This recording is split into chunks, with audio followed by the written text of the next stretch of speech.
ரட்சிக்கப்பட்ட ஜனமே, இந்த உலகத்துல எத்தனை பேர் இருந்தாலும் எனக்கு ஒப்பானவன் ஒருத்தன் கூட இருக்கக்கூடாது. ஏன்னா அப்பேற்பட்டவர் எனக்குள்ளே வாழ்றாரு, வசிக்கிறார்.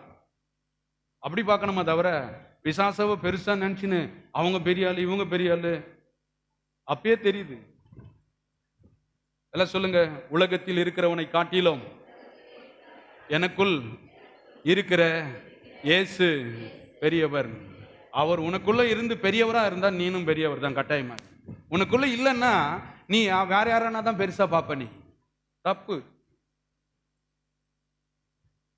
அவன் உன்ன பார்க்கணும். எத்தனை பேரை பார்த்தானா இவன் வேற மாதிரி இருக்கிறானே, வித்தியாசமா இருக்கிறானே, ஞானமும் உள்ளவனா இருக்கிறானே. அப்படி இஸ்ரவேல் ஜனங்கள் மோசே அப்படிதான் பார்த்தாங்க.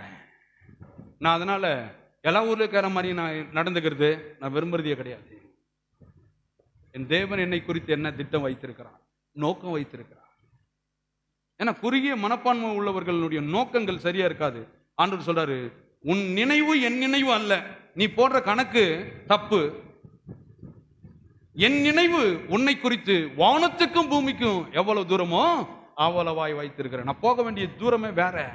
நாம் என்ன பண்றோம், ஒரு வட்டத்தை போட்டுட்டு இல்லையா, அதாவது இந்த நாய்க்கு அதை அடிக்கடி சொல்லுவேன், ஒரு 5 அடியில் சங்கிலியை வாங்கி நாயை ஒரு கம்பத்தில் கட்டிட்டா நாய் என்ன பண்ணும், அந்த சங்கிலி இருக்கிற தூரத்துக்கு வெளியும் போயிட்டு என்ன பண்ணும், திரும்ப அங்கேயே வந்து படுத்துக்கும். கொஞ்ச நாள் ஆன உடனே அந்த ஓனர் என்ன பண்ணிருக்கிறாரு, நாய் கழுத்துல இந்த சங்கிலியவை ரிமூவ் பண்ணி விட்டுருக்கிறாரு. அந்த நாய்க்கு தான் ஓனர் கழுத்துல இந்த சங்கிலியை கழத்திட்டாருன்னு கூட மைண்ட்ல தெரியாம இப்ப சங்கிலியே இல்லை, திருப்பி அந்த பழையபடி அந்த வட்டத்துக்கு போறது, திரும்ப எங்க வர்றது, அங்கே படுத்துக்கிறது. நம்ம ஒரு வட்டத்தில் வாழ்கிற மனதை உடையவர்கள் அல்ல. ஆண்டவர் சொல்றாரு, அடிமைத்தனம் என்கிற வட்டத்தை உடைத்து இப்பிருப்பதை பார்க்கிலும் நீங்கள் 1000 மடங்கு ஆசீர்வதிக்கப்பட்டவர்கள் என்ற அந்த பவுண்டரிக்குள்ள போற ஆளுங்க தான் நம்ம, இல்லையா? அதான் சொல்றாருங்க. வாசிப்போம். அப்ப மோசேவை ஜனங்க அப்படி பார்க்கறாங்க, விசேஷமானவனை பார்க்கறாங்க, பெரிய காரியங்களை செய்யக்கூடிய மனிதனாய் பார்க்கிறார்கள். அடுத்துங்க